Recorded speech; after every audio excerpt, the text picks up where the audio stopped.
welcome to HR Bytes, a podcast and video series to bring you stories of HR professionals who bring a think globally and act locally digital HR agenda to their work.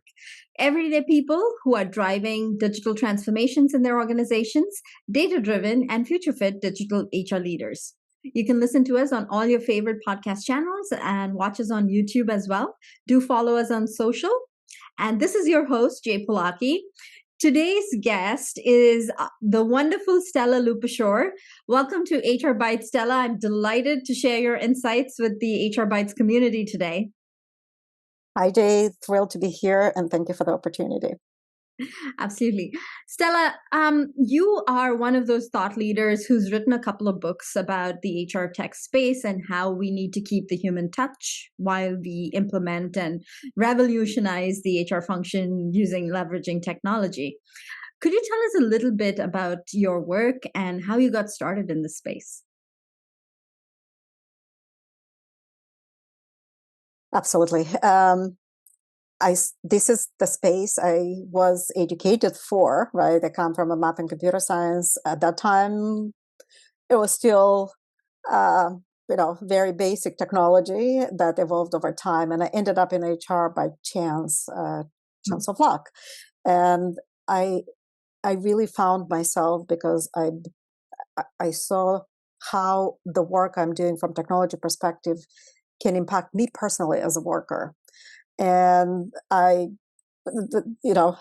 career pivot happened right there. I was really drawn to not only looking through the technology lens and what you can implement, but how can you change the processes? How can you reimagine the service delivery model? How can you rethink the strategy in order to bring that experience that brings the talent out of everyone? I think a lot of times we think about performance and people's ability to be good workers through just the number they get at the end of the year, as opposed to saying, what is the context where they work? How can we reduce the friction and minimize the challenges they run into in the process of doing their work? And as a result, unleash their potential, unleash their talent, and help them be their best at work. I've been in the corporate world for most of my career at the intersection of HR and technology and analytics, since that was also part of the work. And over the past 6-7 years now, I love the corporate world. I went more into a portfolio career. So I do consult, and for the most part, the consulting work is focused on the same analytics, technology, and human-centered design.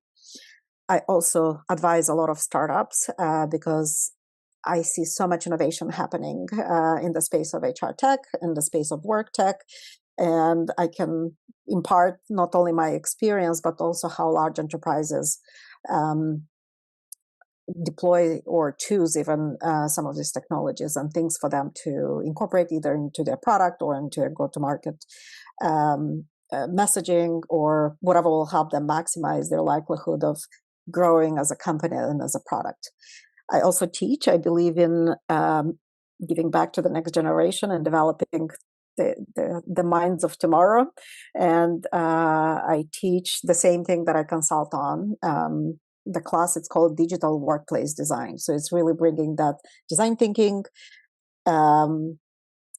technology and analytics insights to the world of work in order to change the workplace experience, not HR processes, workplace experience. So that's a more of a different way of looking at the world of HR. Wonderful. Well, that's a great intro to our discussion today. Our topic of conversation is all about leveraging technology and analytics and data, which is kind of the new oil when it comes to organizational success, and of course, work experience design. You and I met at the HR Technology Conference just this past week, and all of this was front and center, right? There were more than 500 service providers, vendors in the expo hall. And I believe there were more than 5,000 attendees, close to 10,000 maybe. I'm not really sure about the numbers, but it was a huge, huge conference. And AI was front and center of every technology provider, right? How do you think we should be approaching building AI into the HR function? HR leaders today definitely need to prepare our function for the increased use of AI in our work because it's everywhere. We're surrounded by this. But how do you think we should approach building AI into the HR function? So let's start with HR tech. It was the first time for me too, and absolutely overwhelming size and skill. And you're right. Everybody says they're building AI solution, and it feels like the early stages of analytics when all the vendors were saying we're building analytics, fill in the blank. And I think it's one of those early where are the early stages of this space, and people will call AI, a basic regression model, and to some degree they have some correctness, but the opportunity space, I think, from HR perspective, is tremendous. When we think about the even up until this year, before the generative AI and all these large language models that kind of became commonplace and everybody jumped on the bandwagon, there was a lot of innovation happening in HR technologies stacks. We had a lot more data to analyze. We were able to make better linkages to the business outcomes and make predictions about attrition, about best potential for the company, best fit. So there was already a lot of utilization that allowed us to learn along the way, that also shaped some of the regulatory direction for HR in general and when it comes to these technologies. We know that whether technology is introducing bias, whether the model is introducing bias, or the data that was used to train the model is introducing bias, regardless of where the source is, the company that is using it has the responsibility to audit itself and make sure that there is no discrimination for certain segments. The company and the development teams and the implementation teams have to know what questions to ask in order to make sure that you have the right approach.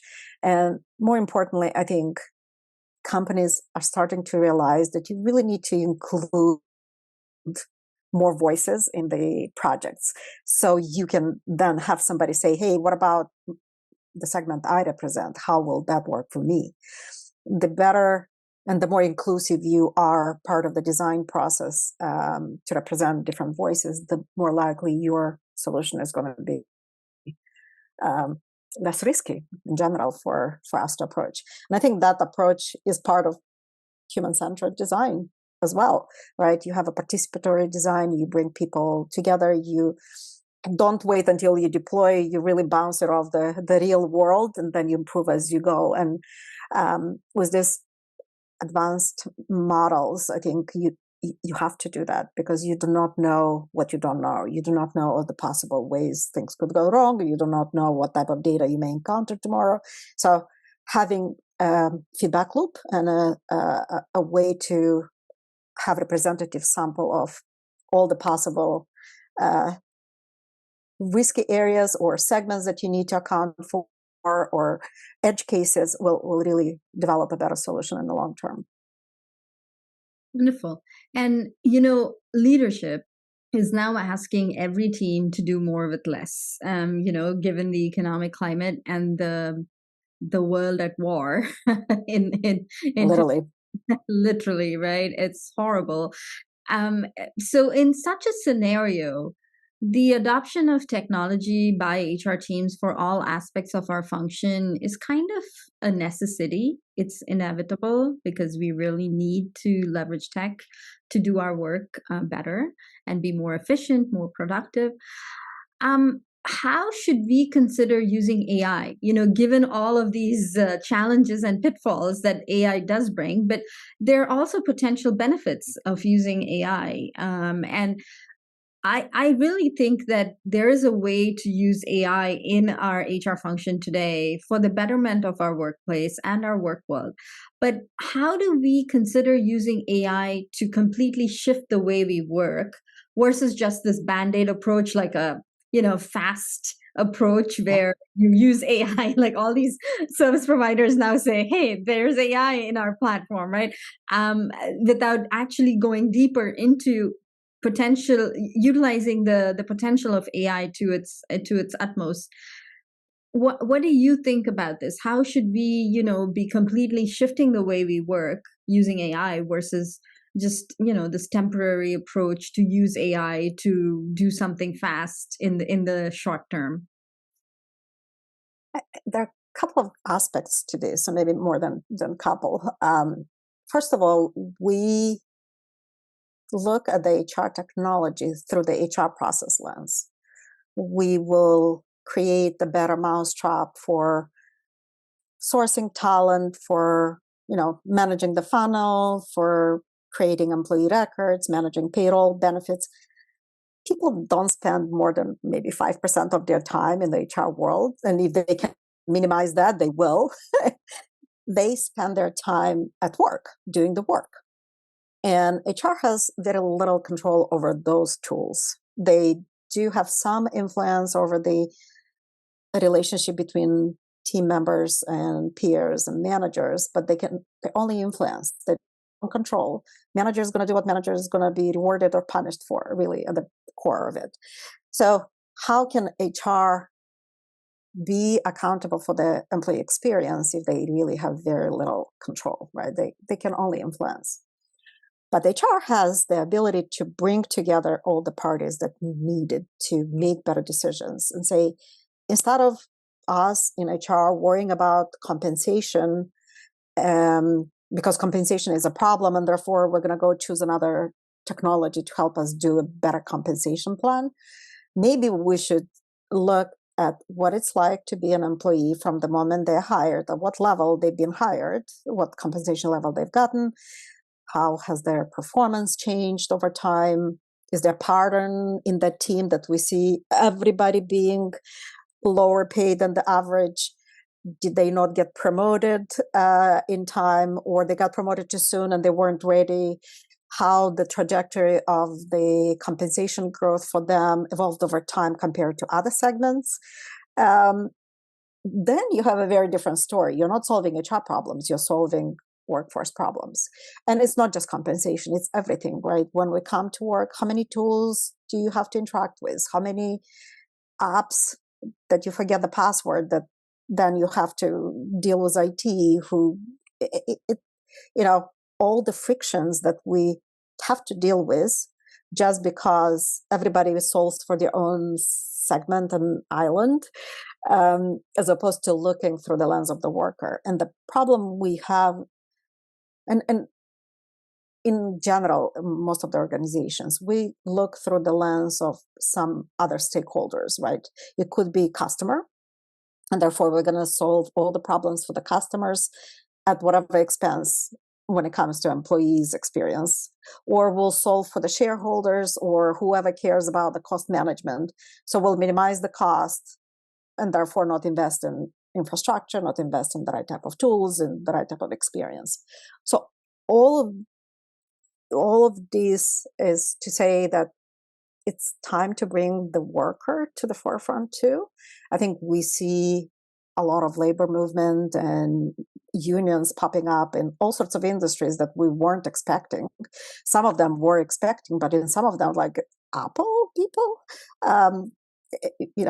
Netflix, right? There are new types of pushback that is starting to come against these draconian decisions that really take employees to the lowest priority level when it comes to investments, when it comes to improvements.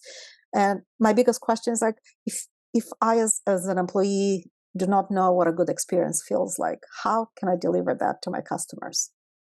So now, from HR perspective, from technology perspective, from analytics perspective, we have so much more data. Now we can string this story together and say, let's look at all of these experiences along the way. Let's look at all the friction points that people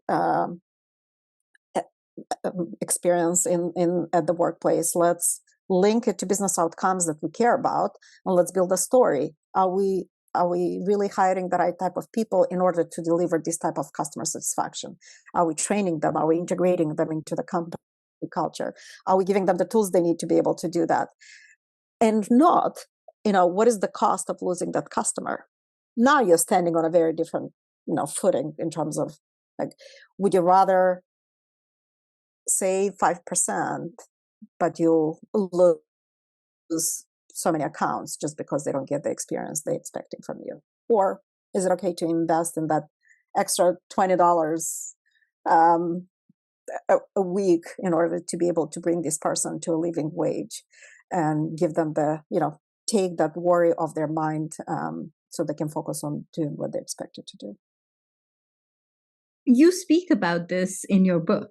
You have this book called Humans at Work. I think it's titled, and it's somewhere, not here on my desk, but it's it's on my other desk. I've been reading it, and you talk about this 4+3 Ws framework. Yeah.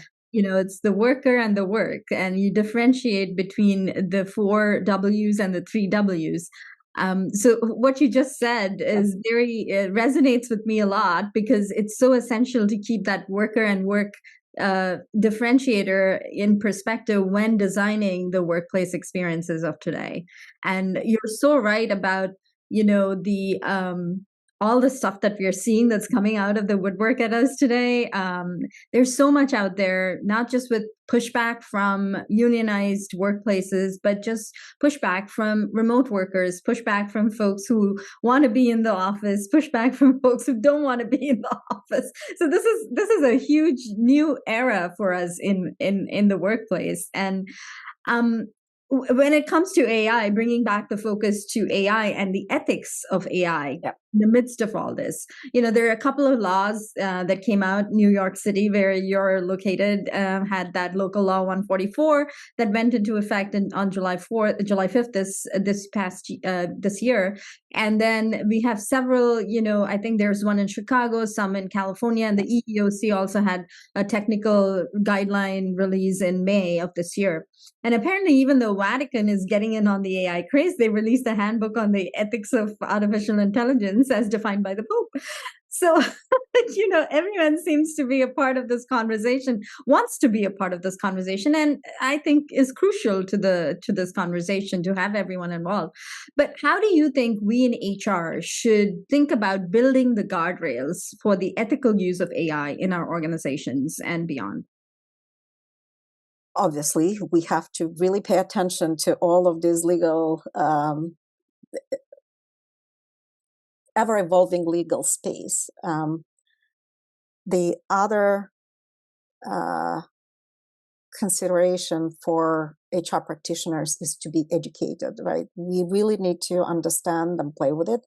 Reading an article is not going to make you understand the implications and ramifications.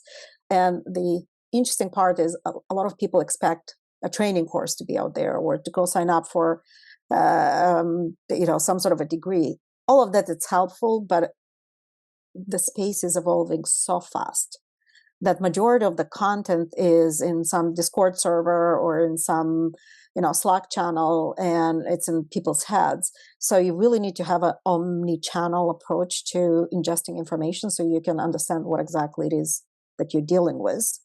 And more importantly is to have opposing opinions, or try to listen to the full spectrum of perspectives, because that's where you'll find the nuggets based on which you'll understand how complex the space is. The internal guardrails, as you described them, they will always be a moving target, right? Because before large language models appeared, there was a certain point of view and there were certain assumptions on how technology works and what are the potential risks and downsides. With large language models, all bets are off. Yeah, there's still some of the same principles apply, but now you have a very different quality of questions that are emerging, right? if I use ChatGPT to build my reports, what does it mean in terms of my work and what I'm responsible for? If I'm a consultant and I charge per hour, now I'm able to save half, I don't know, maybe more of my time in order to produce that deliverable. What do I charge? I still deliver the same type of value, but it's a different amount of time and investment. So the definition of what is the work that gets done and what is the value that gets attributed to that work is changing too. If you as an individual have a data set and the system can allow you to analyze it in a matter of seconds, that usually would take you, I don't know, a day, but you uploaded the data into this public space and you're infringing possibly lots of data sharing um, limits. Who's responsible, right? So a lot of the challenges and questions that are starting to emerge, you really need to have this as a ever evolving body of do's and don'ts and common sense and things that are no, definitely because they are by law forbidden, versus things that we can talk about. And maybe there was a mistake, but we learn from it and we have a public debate to raise it up as opposed to hiding it and then for litigation reasons or for disciplinary reasons, for whatever, and then not being able to benefit from that lesson learned to spread that knowledge across the rest of the organization. So I feel like there is a space and place for this transparency inside the company to discuss, debate, and have different opposing opinions. And HR is perfectly situated in the middle of facilitating that conversation. But you really need to have the right language and the right type of questions that you can ask to prompt people to give you the answers. Wonderful. And on that note, what's your advice for HR professionals who are looking to adopt or adapt to new technology, especially AI? Start using it. There are paid versions, but I keep telling people, like, I have 4 employees. I have Bard, Bing, Claude, and ChatGPT. So Bard is Google's large language model. Bing is Microsoft's. Claude is Anthropic's, and ChatGPT is the OpenAI. So use it. I couldn't comprehend. Well, I was reading a lot of materials. I was reading a lot of articles. I would listen to podcasts. I was trying to kind of stay in the in tune with what was developing. But until I started using it, it wasn't clicking. So the best way to learn about it is use it and be curious and make it as a challenge to yourself. Like, can I find a way that is not going to be able to do good work? Can I bid it, right? So to me, it's like, oh, let me ask in a more complex way, or let me ask a very different question. Let me throw different problems at it and see what it does. And it's still impressing me every single time. Absolutely. I mean, I love playing around with those prompts. Apparently it's the prompt engineers that are going to rule the world. So we'll see about that. But in your opinion, lastly, what are the technology challenges for HR leaders in 2024 and beyond, given all this newfangled tech that we have right now? I think it's going to be less about technology itself, one particular one. It's going to be a lot about integration. We see all of these incredible solutions coming up and they're evolving really fast, but most of them are point solutions, or they have such a complex integrated stack that it's really difficult to navigate around it, and implementation wise and kind of putting the pipes in the back end, it's very complicated. So it's having that modularity concept, that as well as really, really good integration capabilities, is probably where the answer is going to come from. Because you have all of this data that lives in all sorts of platforms, and you have all of these vendors that you need to manage contracts with. You have all of these design patterns that do not match across different solutions. So it creates even more complexity for the employees as opposed to creating a better experience. So sometimes less is more, and sometimes is really taking a step back and looking at that experience and journey is what's going to give you the right type of answer. But solving for the integration problem will be the biggest problem for decades to come. Wonderful. Well, that brings us to the funner part of our conversation today, our question connection, where our audience and community get to know you a little bit more. So I'm going to have a set of rapid fire questions ready. All right. Who is one person you've gained in your network in the past year in the HR tech space that you think we should all connect with? I would say, and although it wasn't connection in the last year, it was probably during the pandemic, Stacia Garr.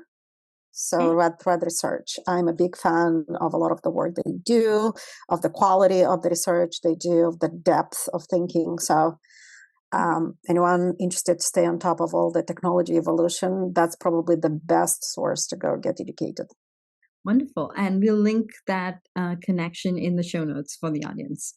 What's your favorite HR podcast or a book that's related to our HR tech space?